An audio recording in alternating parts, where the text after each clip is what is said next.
Hello, everybody. Welcome back to Run and Code Humor in South Texas Law Enforcement. I'm your host, T-Bone. With me and got my back as always, my partner, J-Man. J-Man, how you doing? Doing pretty good. All right. Hey, you sound good. Get a couple cups of coffee and Dr. Pepper and start waking right up. Love the coffee. As you can see, we're very healthy, but I got my water. My water was in the coffee. His water's in the coffee. It's filtered too, so you're good. The last episode that we did, which was police officers versus IA. Yeah. We hope you enjoyed that one. We hope you all learned something. And as I had said before, the whole purpose of our podcast is to educate through humor and talk about the issues in law enforcement, but try to bring the humor side to it. And we don't always get the humor, and some episodes are just not humorous. There's some episodes we've done where that wasn't the time and place to try to be funny. Yeah. Others, it's just funny, and it is what it is. But we believe in education, and we believe that that people being ignorant, and ignorant does not mean stupid. Ignorant means lack of knowledge. Yes. People's ignorance of law enforcement, how it really works, is what causes a lot of the problems. They don't understand it, or they got their knowledge from TV. They got the knowledge from a movie. They got the knowledge from, my cousin's brother's sister's best friend is a cop in Russia. Okay. Big difference. We want to peel back the veil, peel back the mystery, peel back the layers so that people can actually understand us and realize we're just as human as you are. Mm-hmm. We have problems at home like everyone else. We got financial problems. We got family problems. We got marital problems. We have car problems. We have whatever. We have the same problems as anyone else. The difference is, when we put this uniform on and step into that role at work, we have to put all that to the side. And we have to put it behind us, and we have to concentrate on the task at hand. And the issue to that is, being a human, sometimes that boils over. And that person pushes the right button, and you snap. Yeah. And I say that to say this. Today's episode is going to be about ethics and policing. Mm-hmm. Now, I'm not talking about the officer who willingly, knowingly violates the law. Yeah. Either buying, selling drugs, stealing from people, excessive force on purpose. I'm not talking about a fight where it was a serious brawl and it took you a second to realize it was over and you threw an extra punch. That's not excessive force, by the way. I'm talking about the officer that just never had a problem, but all the crap going on in his personal life, and he just snaps and just boils over and ends his career because he lost his temper. And people are like, well, that officer shouldn't have done that. Okay. But he was facing the same stresses that you are, but he's got to put that to the side and then deal with you. And you're being mouthy, and you're being resistive, and you're doing this, and you're doing that. And we're being human. He says the right thing, and it triggered you. Now, should we in a perfect world be able to be triggered by that? No. Right. It should wash off your back.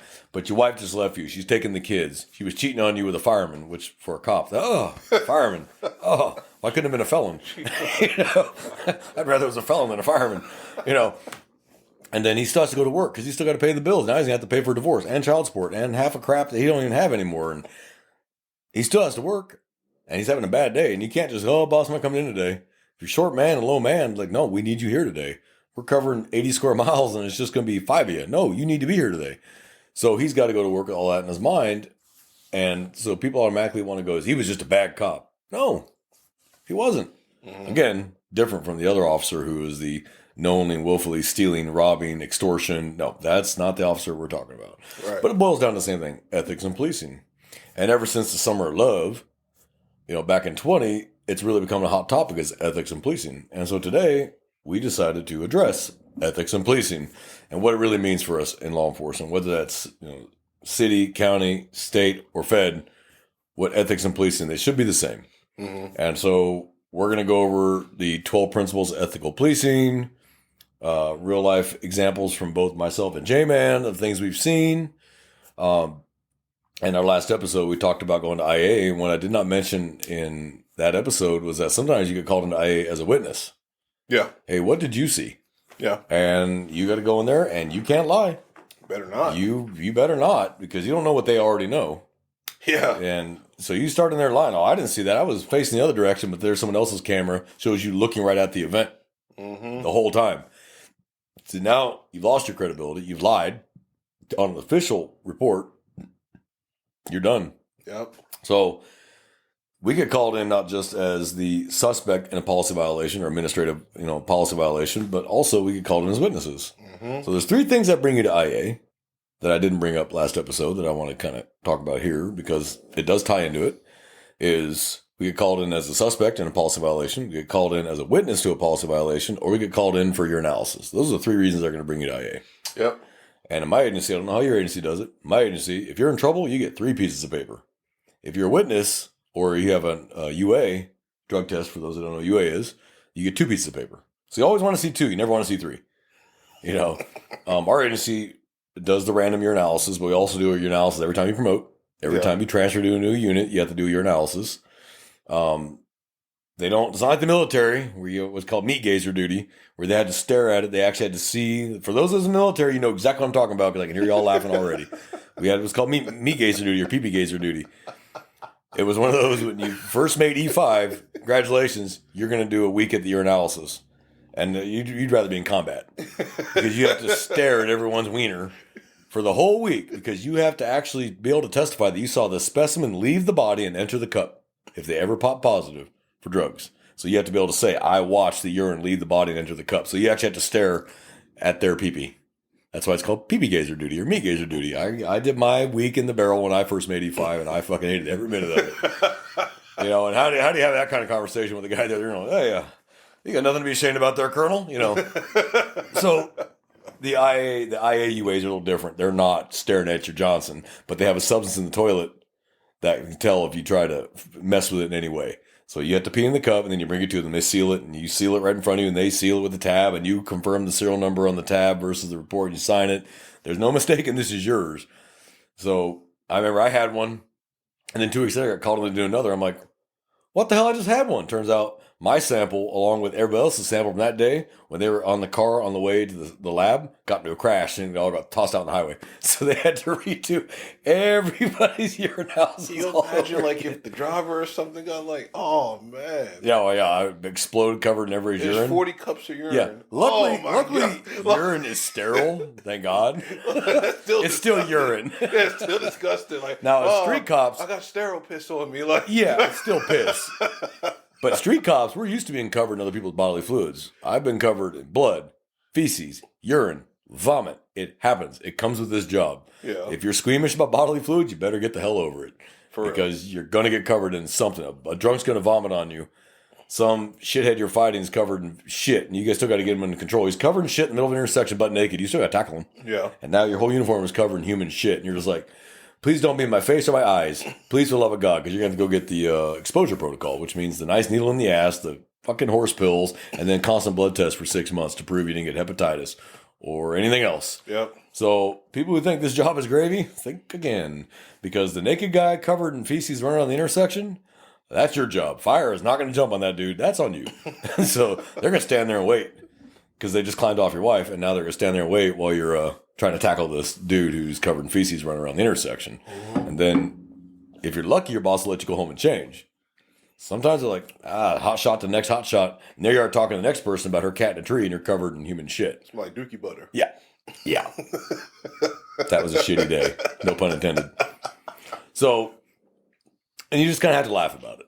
It comes with the job. So people who think this job is all car chases and fights and shootouts, wrong. 97% of the time, it is writing and lots of it. Yes. Because everything's got to be written down or it didn't happen. It doesn't matter what happened on camera. The written word still holds gold in court. And the shooting is incredibly rare, and thank God. You know, that's the last thing we want to actually do is pull the trigger. If anybody who actually wants to pull the trigger, that's a problem. Yeah. Somebody who will pull the trigger because they have to, and they won't hesitate, but they're not looking for it, and they're not trying for it. Right. And then you're going to have your fights. You're going to get that guy that's drunk who just beat up his wife who tells you, I ain't going to jail. Well, now you got to do your job. So what are you going to do? Let him? Because you are going. You are going. I was like, that's a Are you going to let him dictate? No. I'm going to tell you one last time. Turn around, put your hands on your back, or this is really going to hurt. And that's when you pull your taser and say, you want to know what it's like to be a toaster going through a car wash? You're about to find out.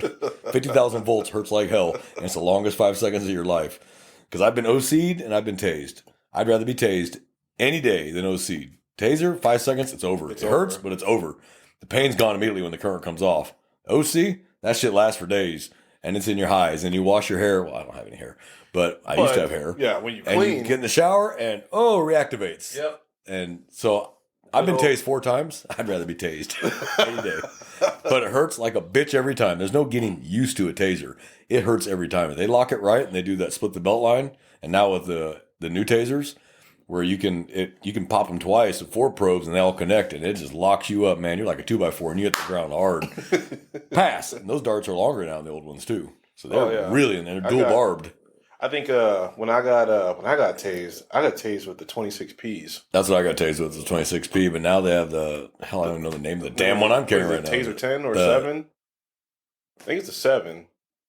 Taser 7? I don't think it's not the 10 because the 10 has those 10 shots in one where you can pop. No, okay, it's Taser 7. It's 7? I think it's called 7. It's got the 2 probes side by side, and you can flip it to a long distance or a short distance. Looks like an X2, but just different. Yeah. Yeah. I like it. I mean, I like it. It's easy to do. However, drive stun sucks on it. That's not designed for drive stun. Like the old X26 was designed for a drive stun. Mm-hmm. These aren't designed for a drive stun. You can do it, but they're not designed for it. So you got to get 2 probes and then try to lock them up on the third down the shin or the calf, and it's a lot harder. You got to really angle it sideways. It's called angle drive stun. You don't shove it directly on them. You angle it. Right. But that's a whole different podcast. Mm-hmm. So we want to talk about ethics and policing. I feel it's very important to address this.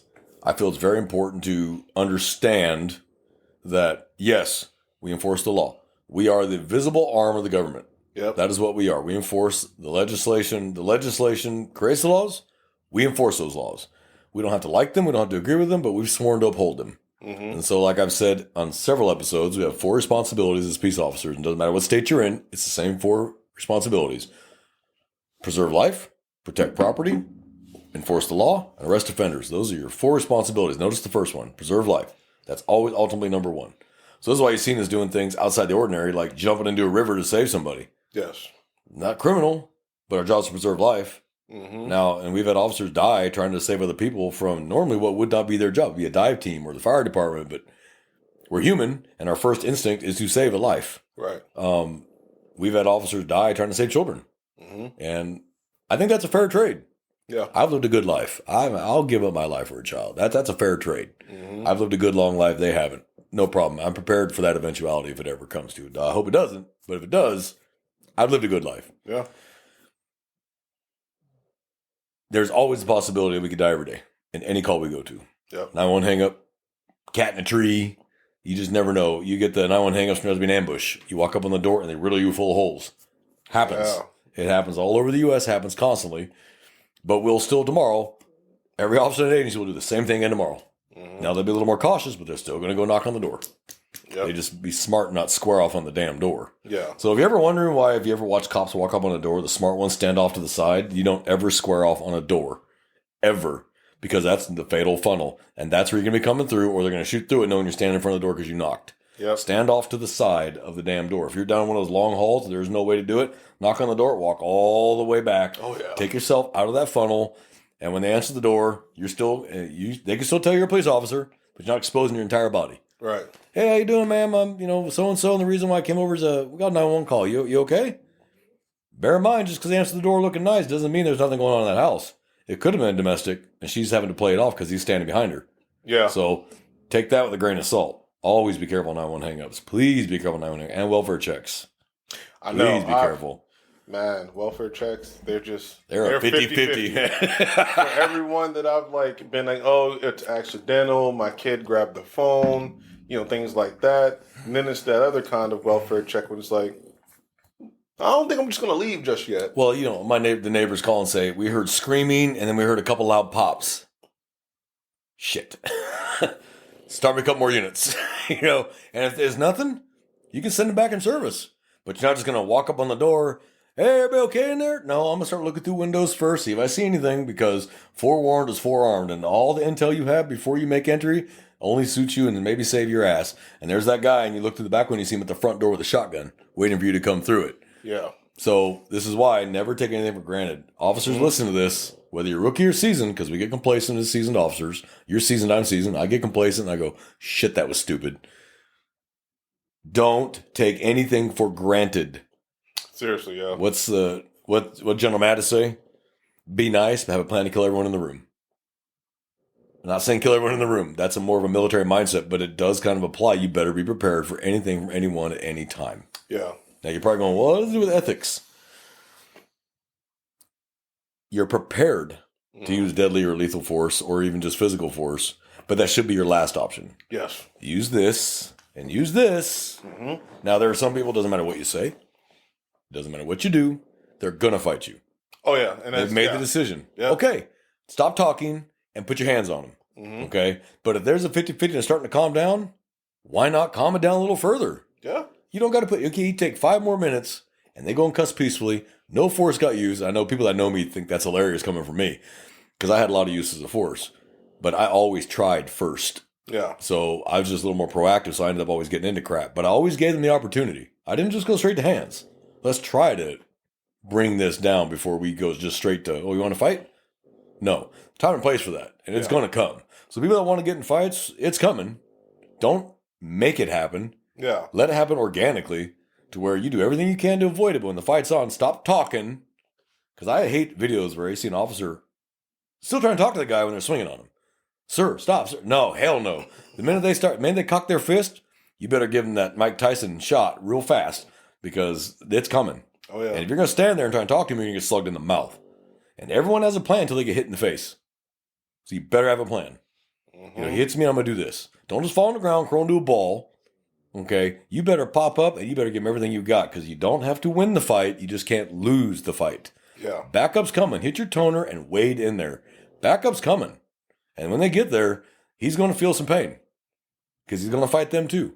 Mm-hmm. And then, oh well, you're fine. He's fine. You got bumps and bruises. You're going to go home the rest of the shift after you're at your board. He's going to jail. Problem solved. Yep. But don't get yourself killed or scissor because you're still trying to talk to somebody while they're swinging at you. The choice has been made. Yeah. Engage. Yeah. I'll never forget the video that I watched. Can't remember the department. Can't remember the state. But I think maybe it was a suspicious persons call, and this is a tangent, but it's just relevant to what he's saying. The officer's talking to the guy, and the guy has his hands in his pockets, and he tells him to take his hands out of his pockets because he's making him nervous. Oh, is this the Las Vegas Metro officer where he just boom body slams him? Oh, okay. This is not in Vegas. Okay, this is like some suspicious person call at an apartment complex, but the guy he takes his hands out of his pockets, but he takes out a gun and he looks at it. He looks at the officer. Oh, no. And the officer just is backing up. And now the guy is chasing him. The guy is chasing the officer. With a gun. With a gun. And I mean, I think the guy ends up getting shot or whatever. But at first I'm just like, oh, that's I just couldn't understand what was going on. The officer could have been afraid because the subject was African American, was black. The officer was white. So I can understand the fear in that. But if a suspect takes out a gun and looks at it first and looks at you, they're making the decision to decide, well, what are you going to do because I just did this? And, hey, my reaction is straight off the back. One chance. Last get down chance. or die. Yep. I'm not giving you 3 warnings. Yeah. One time to drop it or die. And you're getting shot. Yeah. It's just... And that's it's like, and you even see it with people. Like this could be like mental health calls, or because sometimes some people are in a mental health crisis. They're just not gonna listen. But that's not their fault. Or like you said, there's just that dude that just beat his wife, gang member 2 times, going down. Like, no, I ain't going for the 3rd, or I'll make you work for it. All that type of stuff. Hey, just go and do it. It sucks. Mm-hmm. Just go and do it. Yeah, I asked you to do it. Hey, man, now I'm telling you to do it. Okay. All right, you want to listen to the last 2? Fight's on. Then let's go. I mean, it is what it is. That's why we do have the tools. We have a taser. We have a baton. Baton doesn't get much use anymore because going all the way back to Rodney King. It's actually a very effective tool if you know how to use it correctly and you know how to use it legally. Yep. You're not just hauling off and just beating the crap out of them. But you step back, deploy it, step back now. And the minute they flinch, you give it everything you got and do a large muscle group. Bicep, forearm. It might break a bone, but it's not lethal. Right. And then I guarantee you smack them hard enough just once, that usually makes them think twice. Now, if they're high or drunk, it may not have the effect you're hoping for. And that's it. And believe it or not, that is an ethical and probably within policy approach to use of force. Mm-hmm. Because it's not your first reaction. It's not like, hey, stop just right off the bat before anything even happens and you're striking somebody. Mm-hmm. Or you're trying to pull your gun out for a subject who's not even presenting a deadly threat, not actively resisting, and that's the first thing you go to because of the jitters or something. Mm-hmm. It's just, it looks like, and we're going to tie in ethics and use of force because use of force always looks but that does fall under ethics. It looks ugly, But there's a way to ethically apply that use of force. That's number one within the law and within policy. Absolutely correct. 100% correct. Yeah. Use of force should fall under ethics. Absolutely. You're 100% right. Because we are applying pain to somebody. So we should do it in an ethical way. Yes. So best put, when it's over, it's over. Yeah. It's not. It's done. Sure. It's done. Dust them off. Get medical for them. Give them some water. If they're calm, let them smoke a cigarette, and you'd be surprised what they will say to you. I've had serious brawls where we rolled around on the side of the highway. Like, they're going to kill me. Get the upper hand, finally get them into cuffs. Everybody calms down, get medical there, get other units there. That dude's calm. Hey, man, can I have a cigarette? Uncuff him, cuff him back in front, let him smoke a cigarette, and you'd be surprised. I'm sorry, sir, I'm just having a bad day, and I shouldn't have tried to do that, and my bad. Because you didn't motherfuck him or kick him in the teeth after it was over. Yeah. Like, they recognize a fight's a fight's a fight. Like jail politics with the inmates. Whether you win or lose, you squabbled. They'll respect you for at least trying. It's the officer that runs like hell for the inmate that wants to fight. They ain't going to respect that. Wade in, get your ass kicked, but wade in there. And you'd be surprised how many of them go, you know what, though? Hey, you squabbled. You at least tried. Yeah. They'll respect the try. They don't respect the run. Right. So there is ethics in use of force because, like you said, you don't walk up to a situation that's not lethal with your gun out already. Yeah. Why? If you're that skittish, maybe this ain't the job for you. Now, that is not the same thing as pulling over a car at 2 a.m. in a horrible part of town, missing license plates. I'd walk up on the passenger side, and I'd have my gun down by my side. I'm not pointing it at them, but it's right here down by my right leg where they can't see it. How you doing tonight? But I got my gun right here. And if it turns out to be nothing, I can holster without them even knowing it came out. Yeah, so that's cool. The reason why I stopped it, and you can reholster it and you're fine. But you at least have it out, so you at least have your reaction time cut down quite a bit. There's nothing wrong with that. But that's not the same thing as a regular traffic stop, broad daylight. Get out of the car! And the guy turned out to be deaf, and he couldn't hear you. Like, there's a balance, which again falls under ethics, your personal ethics in policing. So we're going to go over these things, and we are going to talk about the race issue, because we kind of have to. Because people think it's an ethical issue. It's not an ethical issue. Because ethics have nothing to do with that. The only thing black in that scenario you told me about was the gun. And that's the only thing that mattered. Yeah. But the officer probably was because of everything that's happened since 2020. So sadly, we're factoring that in and getting ourselves hurt more because we're hesitating when the only thing that matters is that weapon he's holding in his hand. That's all that matters. And they're worried about being barbecued and the city getting trashed. And here comes the riots and here comes all that because you did your job and it bit you in the ass. Yeah. And it shouldn't be even a thought about race, gender, religion. What are they doing? What is that person doing right now that is a danger to me or somebody else? That is the only decision that matters. Sadly, because of the way things have gone since especially 2020. I mean, it started before that, but 2020 is when it really blew up, is that we are factoring in race when it is not an issue. The issue is what is he doing? The public makes it an issue. Social media makes it an issue. Oh, it's like these people who like that one gal whose brother tried to rob the liquor store and got shot to shit by the owner of the he didn't have to kill him. Her brother had a gun pointed at the clerk. The clerk got lucky, returned fire, and actually hit the dude. And the girl's like trying to justify her brother robbing. Like, well, just let him rob it. No. Yeah, I think the argument's like, just let the robbery happen because he's pointing a gun. You just work at the store. There's theft and there's robbery. The big difference between the two. Yeah. Theft, you walk in, grab a pack of gum and walk out as an employee. Yeah, don't get yourself killed over a pack of gum. That guy walks in pointing a gun at you. You better assume he's going to use it. Yeah. Because more than likely he's going to use it because you're a witness now staring him in the face. If you're dumb enough to have your face uncovered, that's why robberies, if you notice robberies where they cover their face, far less likely to start shooting. Yeah. Because they're not worried about you seeing them. But when the ones that have their face uncovered, high chance they're going to shoot you because you're staring them right in the eyes. Forgetting the camera's right overhead. Looking right at them. It's hilarious. And look right at the camera. It's like, thank you for putting your capital murder right on 4K footage. Why'd you have to kill the clerk? Yeah. Really?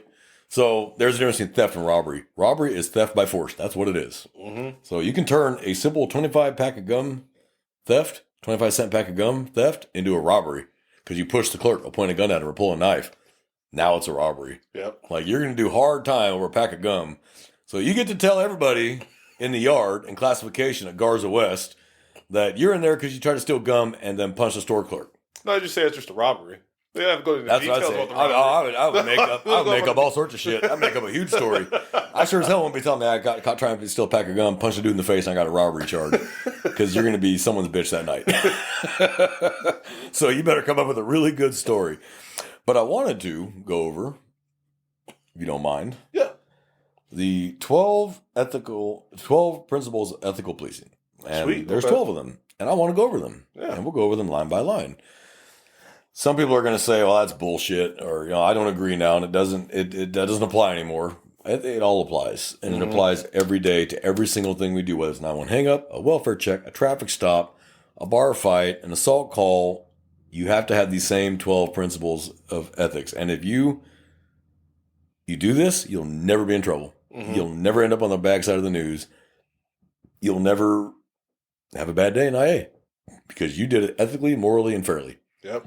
So, speaking of fairness, the first, oddly enough, coincidentally, the first, number one, is fairness and impartiality. So, police officers should act without discrimination and use force only when necessary. That's amazing. And we've been talking about force this whole time, and it was the first one. Yep. Because that's the biggest one. Because this is where we hurt people. Okay? Like you said, if the guy's starting to calm down, I think I said it. Yeah, you said that. But don't matter. You would have said it too. If the guy's starting to calm down, let him calm down. Mm-hmm. Why wind him up to purposely start that fight? Yeah. One, now you may end up getting hurt too. So he might get hurt. You might get hurt. You're out of work. And he's beat to shit when he was starting to calm down. So let him vent a little bit. Yeah. I learned to let him vent a little bit. If you let him vent for a couple minutes, generally they want to be heard. Hear them. And they'll start bringing it down. Yeah. It's when they feel like they're not being heard, like what they're saying doesn't matter, then they start getting agitated. And then you're like, motherfucker, turn your fucking ass around now. They're like, you know what? No. He's going to hear me whether I got to punch him. And you just created a situation that didn't need to exist. Yep. Without discrimination. Nobody cares anymore. The public has tried to convince everybody that we care about race. In reality, I don't know a single officer that I work with that gives a shit about race. I've never heard it. And people are like, oh, you're full of shit, you're protecting them. No, I've literally never heard it. Just never heard it.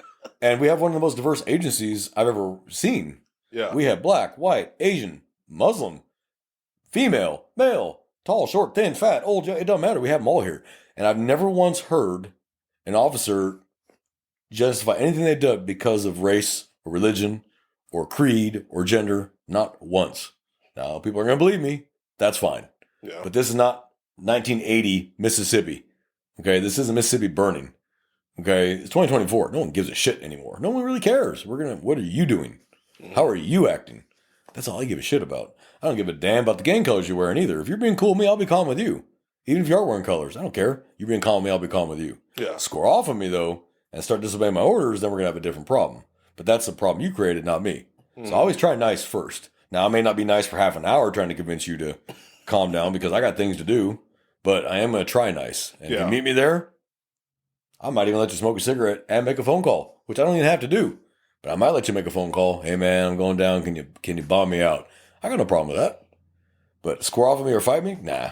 You're not getting the cigarette and you damn sure ain't using a phone that's not monitored. I'm going to make you use the jail phones that are monitored. And I'm going to listen to your call. Oh, yeah. And jail calls are a lot of fun. Especially when right above the phone it says, all calls are recorded. And they sit admitting to crimes while staring at the all calls are recorded. There's a bunch of noise in the background. Dudes trying to give them the phone right after you. Yeah. Yeah. Number 2, respect and empathy. Yep. Big ones. Police officers should treat everyone with dignity and respect and consider how others might think, feel, or behave.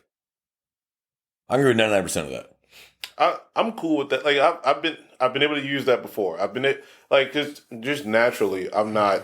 It's kind of weird. I say it. I'm not confrontational naturally. Like, so when I go to a call where things are a little volatile and hostile, I've been told that, hey, I really appreciate, you, like, making me feel better, stuff like that. I've never met, like, you're like one of the cooler cops that I've met, or you're not trying to do this to me or demean me. I've had it happen before. It goes back to the hearing the person out, but then there's the empathetic part, which is true because if I've never experienced that situation before, while I'm not going to be empathetic to you because I've never been in that those shoes, but I will show the sympathy and give you the sympathy provided to at least understand how it is affecting you. Yep. I don't know if that's like psychology or anything like that, or it's just maybe just I don't No, know. that's Maybe your maybe personal like ethics. EI, what they call emotional intelligence or whatever. Yeah. But it's just like I don't know. Like I do that does work when in the appropriate time. Mhm. It's not gonna work all the time, but it does work in the appropriate time. Yeah. The only one I didn't agree with was feel. And the only reason I said is now the feelings have supplanted fact. Mm-hmm. So if I'm going to arrest you and you feel that you didn't break the law, and I know you did, I don't care how you feel about Yeah. it, it's going to happen. So that's what I meant by that. So Yeah. I don't want anyone getting confused and going, oh my God, no, that's not what I said. 3, and I think this one's very important, proactive crime prevention. Proactive, not reactive. Police officers should focus on preventing crime rather than just suppressing it. Absolutely. 100%.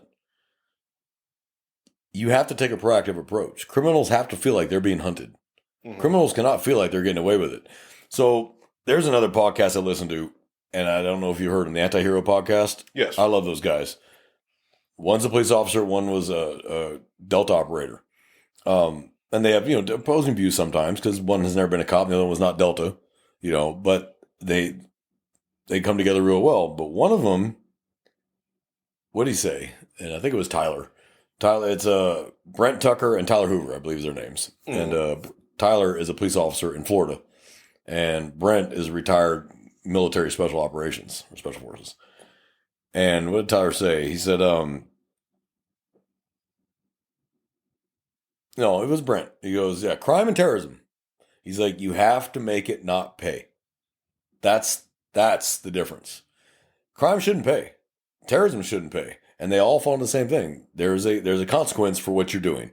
And you shouldn't get away with what you're doing just because you feel you want to. And that we're not going to stop you. So what I say that is to say this. Criminals should feel hunted. Mhm. Okay, I don't mean lynchings, and I don't mean that. I mean that you should feel like you're going to get caught. We are going to stop you. We're going to talk to you. So you should feel worried, and you should be nervous that we're going to stop you. If the officers and you work with are only reactive, criminals pick up pretty quick in what areas that officers are just reactive versus proactive. Believe it or not, they pay attention. They know who's who. They know, oh man, that dude never does nothing. We've seen him over here. He never does nothing. And you're going to embolden them. You're going to make them cockier. Until they eventually hurt somebody seriously or kill somebody. Yeah. So they should feel like they're on their toes every time that you're in the area. Like, oh, okay. I'm not saying be a dick, but make it clear that you're there and you're watching and you're going to deal with it if you see it. Mhm. And that's what traffic stops are, is proactive policing. People go, oh, that's chicken shit license plate traffic stop. Timothy McVeigh was caught on a chicken shit plate stop by a trooper. Yeah. Or was he a trooper or was he a deputy? Either way, he was an officer. That wasn't chicken shit, though. That was a proactive traffic stop, and he got a mass bomber that killed 100-something people. And that wasn't even like they knew that was the car. And was he didn't driving, know. right? He just stopped him. Yeah. But he took him into the jail, and they were getting ready to release him, and that's when the FBI called and said, hold, don't release him. They'd figured out who he was. Mhm. So that's proactive policing. Traffic stops is proactive policing. That's what they are. Because it could be just a simple traffic stop for speed, or played out, or light out, or whatever, and have a nice day. Or you walk up on the car, and you see the scare shitless woman in the back seat, and she just got kidnapped by this dude. And because you're willing to ask questions, like, what's going on here? You try to talk to her, and he won't let you talk to her, and he answers for her. And I finally say, when I want to talk to you, I will address you. Don't say another word. I'm talking to her. At that point, start another unit. Mm-hmm. You know what, sir? Step out of the car. I'm going to detain you for right now. Something's going on. And you can legally do that. Step out. Zzz. Something's going on here. I'm going to find out what it is. Put him in your towel. Come back. Talk to her. Ma'am, what's going on? Are you okay? He kidnapped me. He's my ex-boyfriend. He's taking me to kill me. There you go. Well, there you go.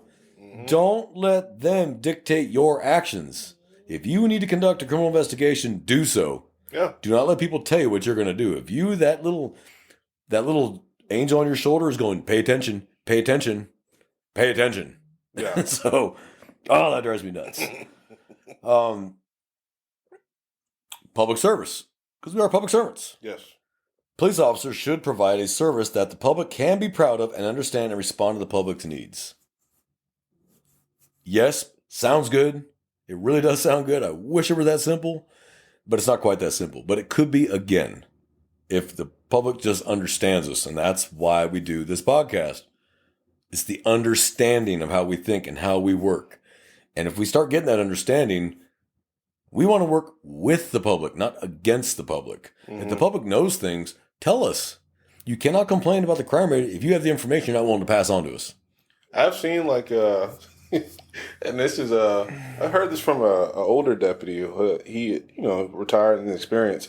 Even in neighborhoods where socioeconomically, they're low income, impoverished, so crime is just gonna happen there, right?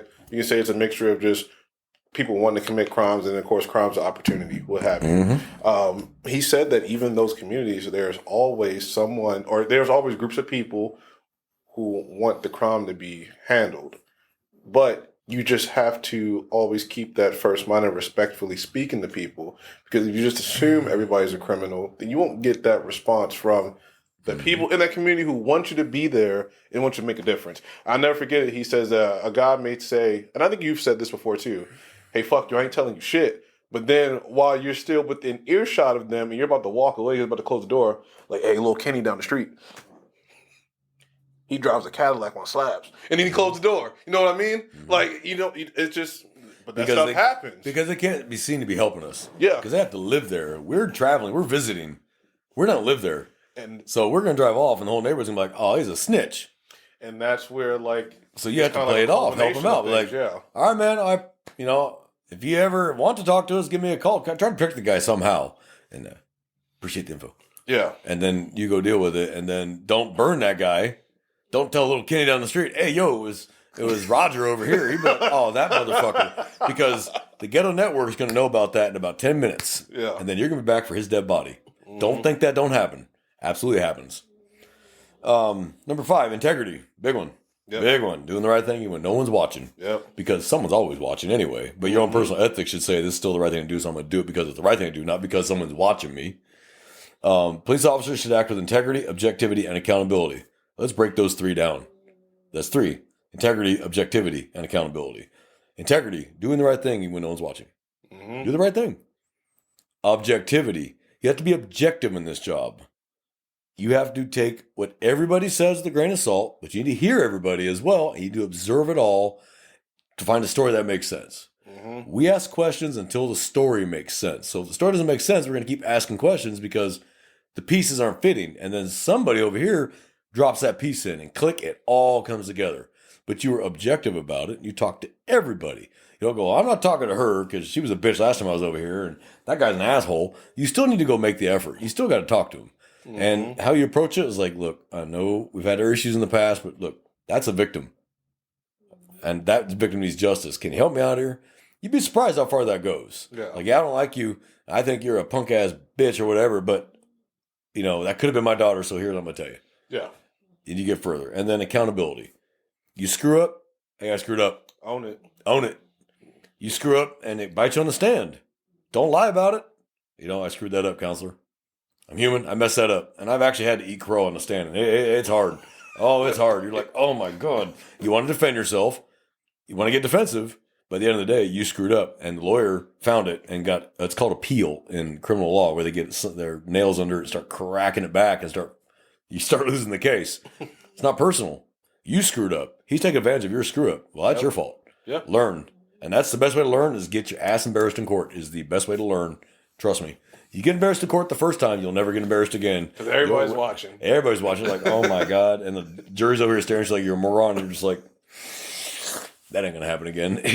But don't lie about it. Yeah. Own your fuck up. That's the accountability portion. All right. Confidentiality. Police officers should treat information with respect and only disclose it when necessary. Very true. Absolutely. Especially true. Yes. Now, we know you're going to talk to your spouse. They understand that. That's your spouse. Sometimes you just got to get shit off your chest. And as long as you have a spouse that knows how to keep their mouth shut and not go tell their best friend and spill the tea, then do that. But if you have a spouse that telegraph, telephone, tell a woman, or telegraph, telephone, tell a man, maybe you shouldn't. Yeah. Or change the names and streets to protect the kinky. Okay. But you don't go telling Joe down the street what happened to Jimmy. Yeah. That's not his business. Just like you wouldn't want your business told to everybody. So it's confidential. It's none of their concern. That's why you hear the phrase all the time, especially with law enforcement and the media. It's an ongoing investigation at this time. Not going to divulge it. That's why we don't divulge sexual assault victims' names. We don't divulge juveniles' names. No. Okay, it's confidential information. Whether you like it or not, you're not entitled to know it. Mm-hmm. Sorry. And trying to get the media to understand, like, hey, let them have a little privacy. Okay, they're victims. Like, you don't need to be at their door banging and trying to get a fucking statement from them. Leave them alone. But that's I'm not going to start in the fourth estate. Like, that's professionalisms. Police officers should avoid bias and personal gain and not accept gifts or bribes. Yes, absolutely. Now, some businesses have a policy to where officers in uniform get 50% off their meal or 20% off or free. If that is a policy of that establishment, go for it. It's a policy of that establishment. But when you have officers walk in and demand a fucking discount, that ticks me off. Yeah. Okay, now you just look like an asshole. Mm-hmm. You look like you're using your badge for personal gain, and you are. Yep. Let's be honest, you are.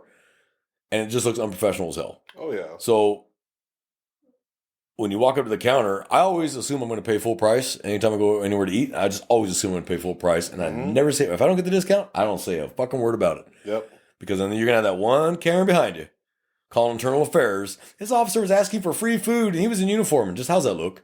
Yeah. Now, are you going to get in trouble? You might get a smack on the wrist and, hey, don't do that again. But how does it look? Yeah. So you can't take gifts. You can't take bribes.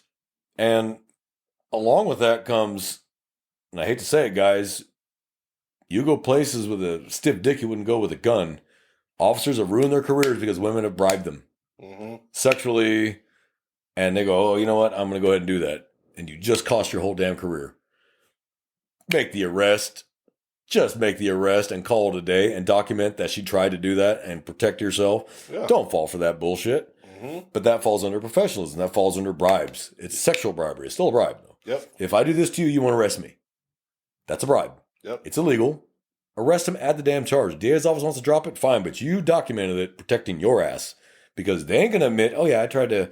I offered him sex in exchange for being released. She's not going to admit that shit. Yeah. She's going to say he held me down and made me. I'm telling you, you're opening a can of worms you can't undo. If you do that, you are screwed. Yep. One way or another, whether you're going to get fired because you had sex with somebody who was in custody or criminally charged because she's claiming rape. There's just no win there for you. Like, let it go. Yep. Just let it go. And we don't accept gifts. We don't accept gifts. You're doing your job. Your gift is your paycheck from the city or the county or the state. That's your gift. Yep. You have a job. You got paid. Move on. Don't accept gifts from people because it creates the illusion of favoritism. That's exactly what it creates. Why? Don't. And I don't know a single agency that doesn't have that policy. Do not accept gifts at all unless it is approved by your agency. That means that person goes to the sheriff or the chief and goes, I'd like to give your officer this. Thank you for whatever. And that will be up to that sheriff or that chief to approve that gift. Yeah. That way it's not hidden. Nobody's hiding anything. And they're fully aware it's happening. And even then they may just say, we appreciate that, but we can't accept that. Yeah. And that's just to keep that fairness, that balance, that we're not showing anybody favoritism here. Cooperation.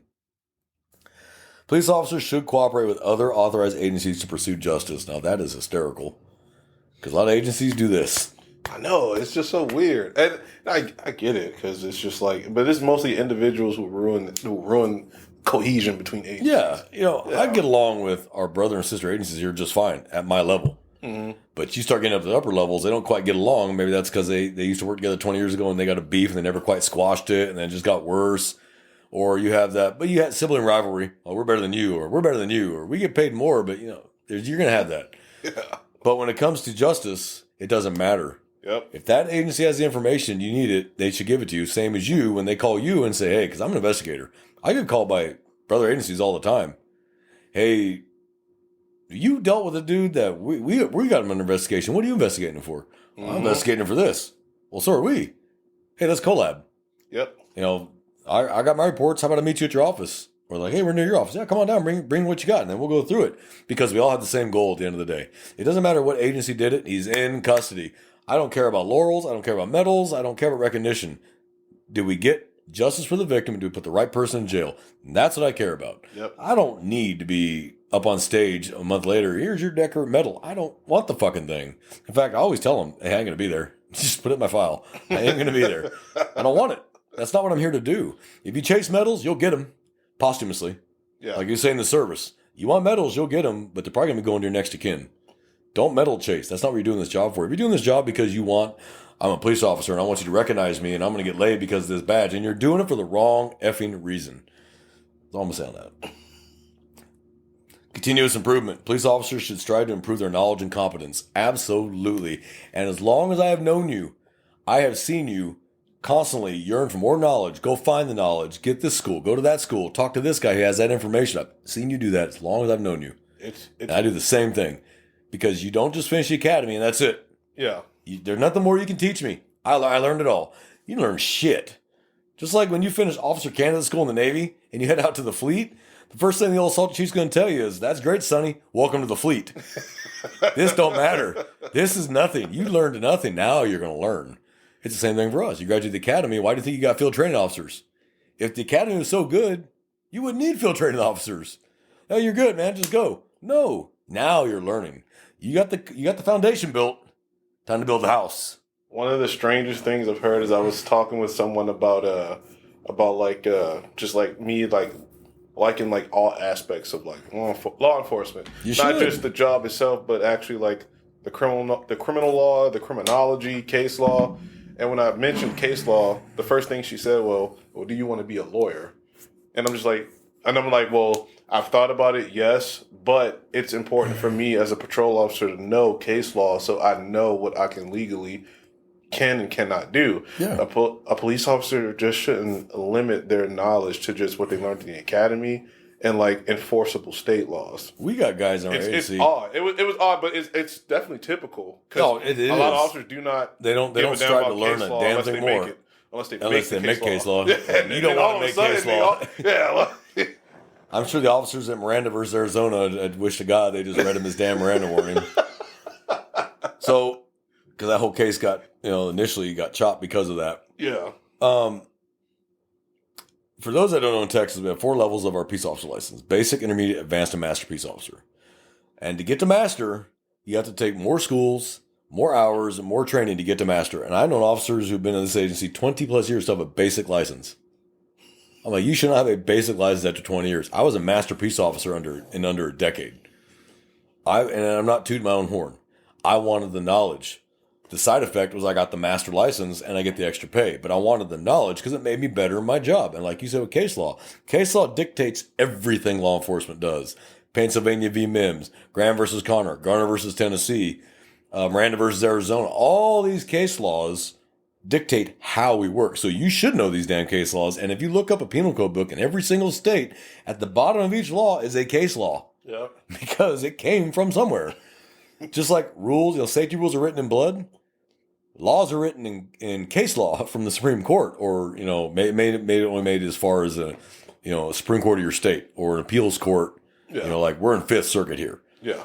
Which is last stop for Supreme Court. Right. But it came from somewhere, so you definitely should know it. Mm-hmm. And what's funny is a little case law can have a massive effect across so many other laws. It sure can. So Graham versus Connor covers a lot that had nothing to do with the original case. But the Supreme Court's like, well, we're here. Let's address it while we're here.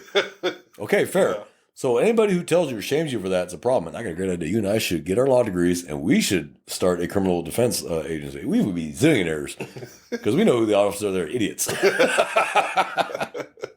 Something to think on. I think we should be lawyers together. T-Bone and J-Man, attorneys at law. The ring. I think we'd be millionaires. Clear policies. And this one, I think is absolutely important because this doesn't apply to us at the ground level. Police leaders, so chiefs, sheriffs, state police directors, whatever, should ensure that departmental policies are clear and that officers are properly trained. Yep. I know in our academy, and you went through it too, what's the first thing they did that first week? Oh, you read policy. That big, thick motherfucker, you read every single policy in that classroom. Then you signed a page at the end going, I've been read them and I understand them, because that was your time to ask questions right there while you're being read to it. So if you signed it like an idiot and you didn't understand it, don't think that piece of paper ain't going to reappear when you get sued or you get criminally charged. Is that your signature from 9 years ago? You're like, yeah. So you read policy, da-da-da. Yeah, that's on you. Mhm. But police leaders should also have a clear and readable policy. It should make sense. Yeah. Because you shouldn't have these gray area policies, and they do that on purpose to give them wiggle room if they want to get rid of you, and they use that as their wiggle room. Well, it could be construed as this, and it could be construed as that. And for those that don't realize it, you may make a good criminal arrest, but it violates your department's policy. Don't think he's not going to bring, their defense lawyer is not going to bring your agency's policy to court. They absolutely will bring your policy to court and go, is this your policy? Mhm. Why'd you chase my client? Your policy says no. A case can be dismissed because you violated policy. Believe it or not, officers, hear me. You can get a good criminal case killed because you violated your agency's policy. So be cognizant of that. You better know your policy. And every agency I know, you can find copies of their policy somewhere. Yeah. I know ours, we can go right to the internet and we can read it. If we want to know that bad, we can read it. So you can't say, I didn't know. And they can audit every time you accessed it too. So, hey, you read that a week before it happened. Like, you can't say I didn't know. That's really bad. Yeah, that's really bad. So, but that one is more for the leaders, sergeants, lieutenants, captains, chiefs. Your policies should be understandable and readable, and they should make sense. Right. And the last one, and this one, God, this is so important because morale matters so much. Positive Yes. reinforcement. Police leaders should use positive and negative reinforcements to control ethical behavior.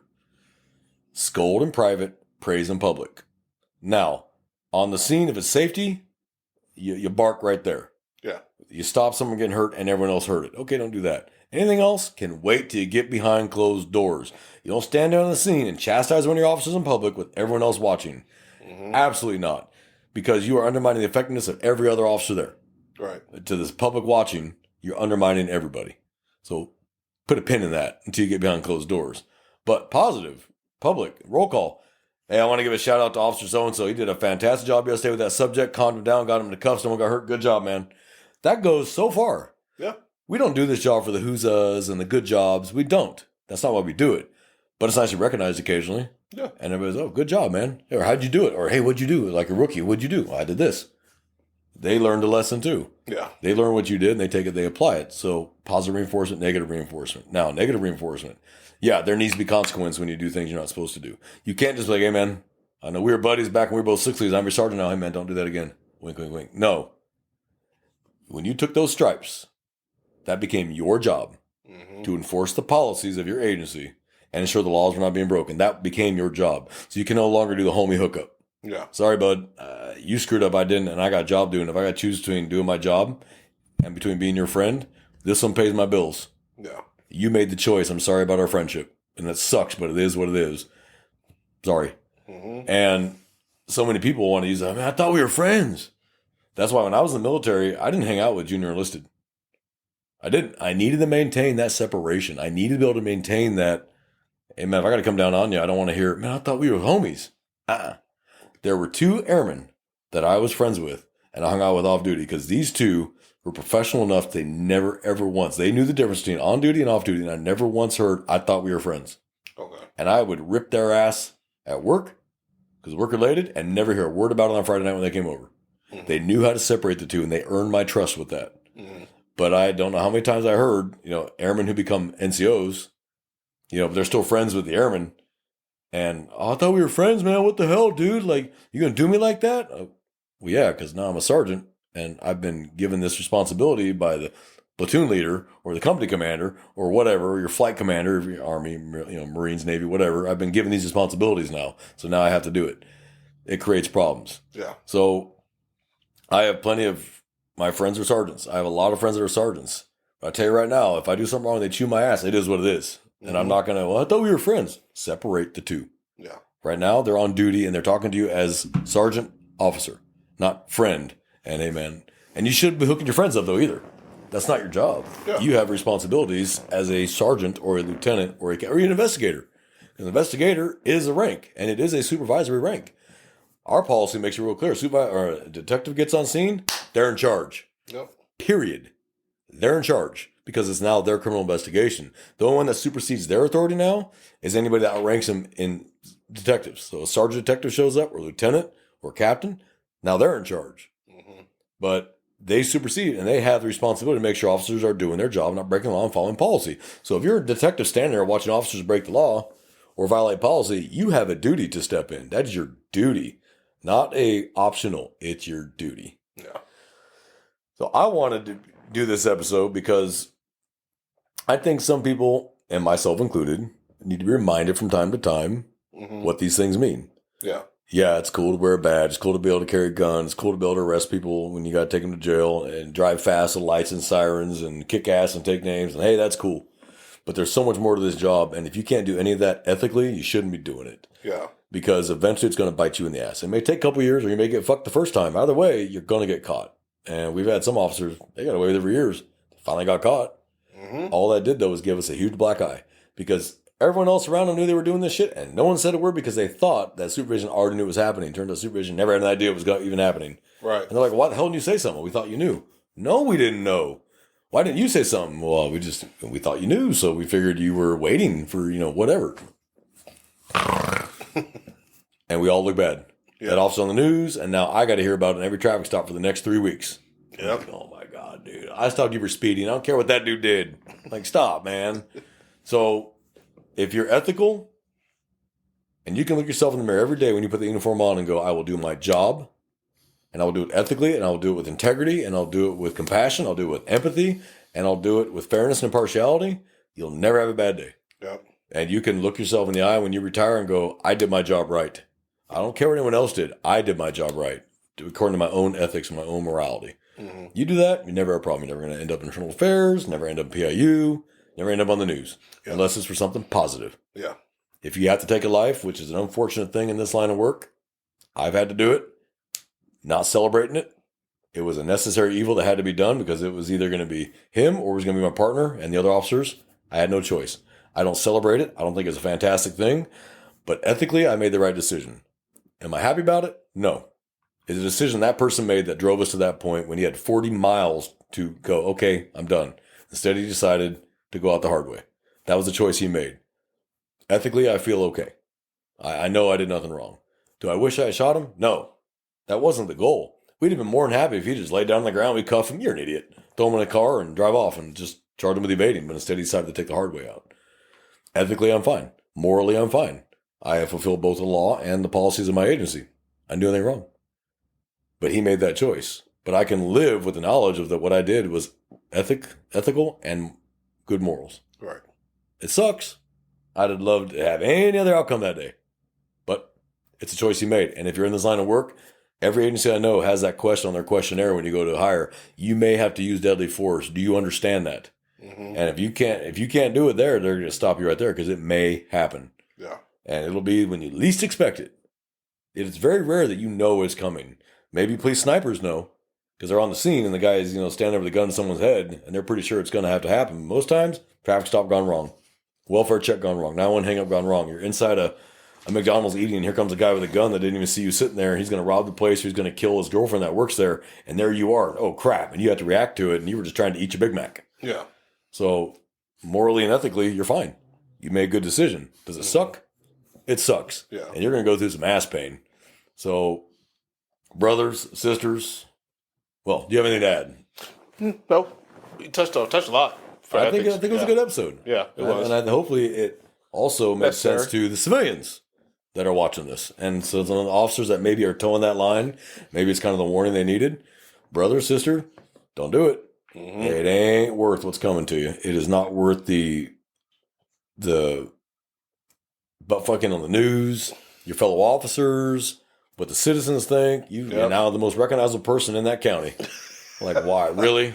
Yeah. Like, come on, man. So, brothers, sisters, please bear in mind what we talked about. Do things ethically. Do things morally. Make decisions for the moral reasons. Don't make decisions based on your emotions. That's not your job. You have a penal code. You have a code of criminal procedure that tells you what to do.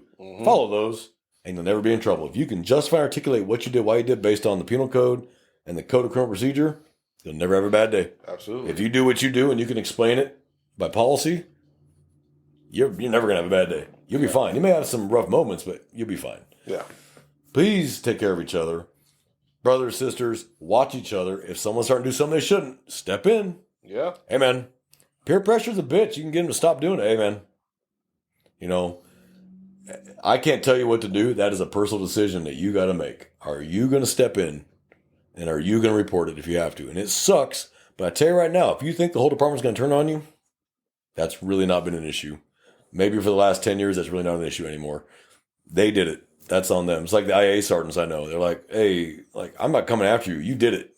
I just have to deal with it now. Yeah. It's the same thing. They did it. You didn't, but you got to deal with it. And that's your job. So if you're so willing to arrest a citizen, and this guy does the same thing, and he's a brother officer, he made his choice. He's no longer a brother officer or a sister officer. They made their choice. It sucks, but fair and impartiality. Yes. Fair and impartial. So, from J-Man and I here in South Texas, thank you for joining us once again on this episode of Running Code. Do me a favor, you got any questions, email us at runningcode@gmail.com or Instagram Running Code, or even leave a comment on our videos, and we're more than happy to answer your comments. We do like them. And so unless you got anything else to add, brother, That's it. we are out of here.